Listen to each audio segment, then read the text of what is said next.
Hospital porters, pride and dignity, stop the New World Order. Welcome to Hapanwo TV.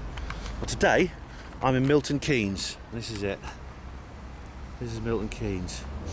I've made films here before. I made a film about the strange Neolithic stone circle that's by the Milton Keynes coachway.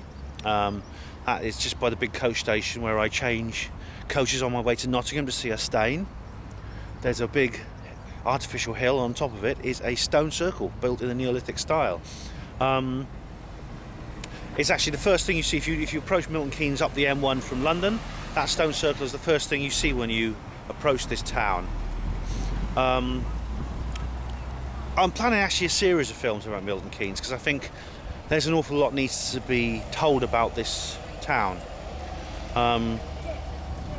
As I've said before, I mean, I'm sort of quite familiar with it in a way because when I was a kid I used to come here because my dad used to work here. He worked in this town and commuted from Oxford every day. On the one side, this is a town in the middle of Buckinghamshire, England. It's on one level it's fairly normal. I mean, the people here are all normal English people, with a spattering of foreign immigrants, as you get in every town in England these days. The road signs are all in English. There's English number plates on the cars. I just saw a post lady just a minute ago who just looks like a normal post lady. On one level that's what it is, but on another level, Milton Keynes is one of the most unusual places in the entire world that I've ever been to. It really is an extremely remarkable place.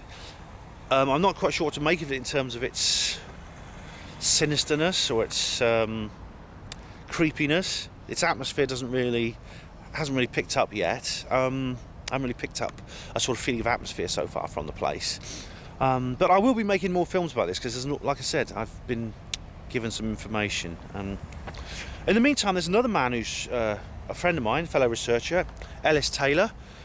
He's spoken an awful lot about Milton Keynes, and he has a lot to say about it. Now, if you go to Ellis's website, you go to the Hapanwo blog, it's in the links column, and it takes you straight to Ellis's website. He's got a quite large site there. Now, I'm in the middle of a car park at the moment, and everything's planned here. So the roads are all straight, and there's these sort of like the pavements are all sort of separated from the road. And as you see here, they go underneath the road rather than at crossings, zebra crossings and things like that. I haven't seen anything like a zebra crossing yet in this town. That there is called Xscape, and it's actually an indoor ski slope. Not a dry ski slope. There's actually real snow on it. It's actually chilled. It's like a big refrigerated chamber which people can ski in with real snow. I'd love to have a go on it. I might pop over there and see how much it costs. Obviously, because it's chilled, obviously it's costs a lot of electricity to run it and releases a lot of carbon, capital C, TM, emissions. It probably sets George Monbiot hopping like a ping pong ball with anger, or as Alex Jones calls him, Lord Monbiot, that spindly little twit. You know what I think about all that anyway. With no need to repeat it. Anyway, I'll just show you the map here. As you see, you are here, little point here, just in case you're wondering, and that there is the Xscape. That's the indoor ski slope there.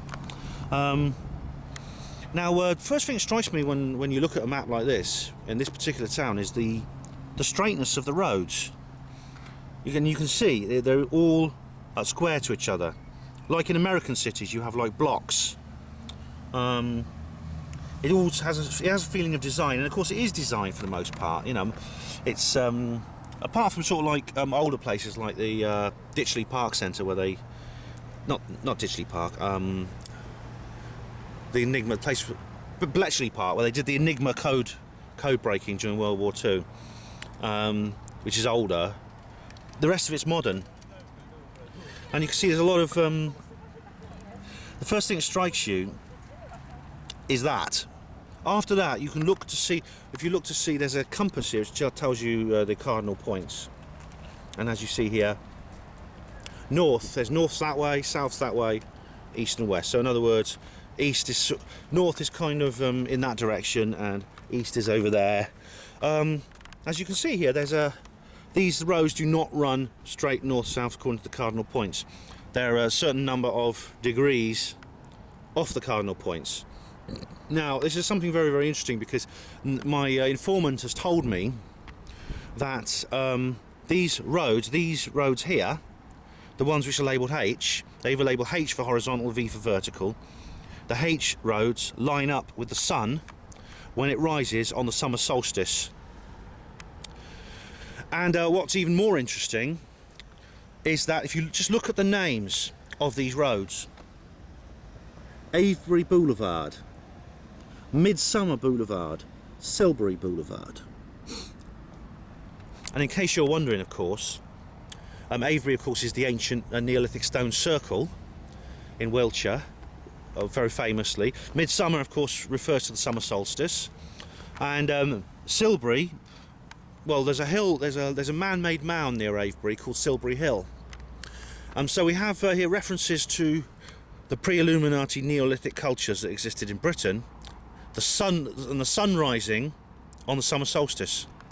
And I can't measure it exactly, but I can actually see from just looking at these compass points and these and this map that is roughly where these roads point. According to my informant, they point exactly at the summer solstice, the rise of the summer solstice. Now, as you see here, now let's have a look. I'll show you a bit of symbolism now, because I'm just going to find somewhere higher where I can stand up.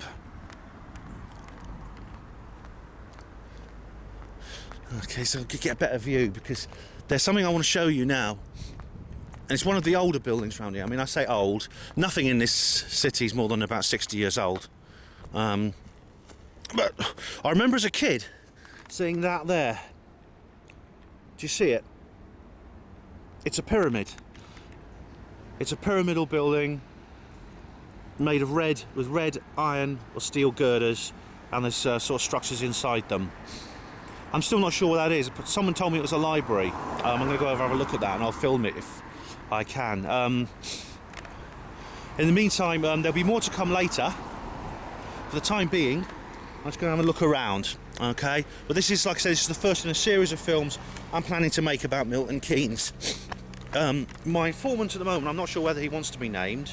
He has a YouTube account. I will get back to you on that, and I will credit my informant with all discoveries that I make in this series. I've actually offered to do a collaborative production with him, and he has declined, but he may or may not want to be identified. But he's told me some remarkable things. For instance, he told me that a member of his family, an older member of his family, I can't remember if it was his father or his uncle, I'll have to get back to him on that, actually did a lot of the building work around here when the city was first sort of put up. And he said there are tunnels under this city which you could drive a double-decker bus through. Whether that refers to some kind of underground structure, underground bases, remains to be seen. But I will give you any information I can on that subject. Thanks for watching Herpanwo TV. Hospital Porters, Pride and Dignity, stop the New World Order.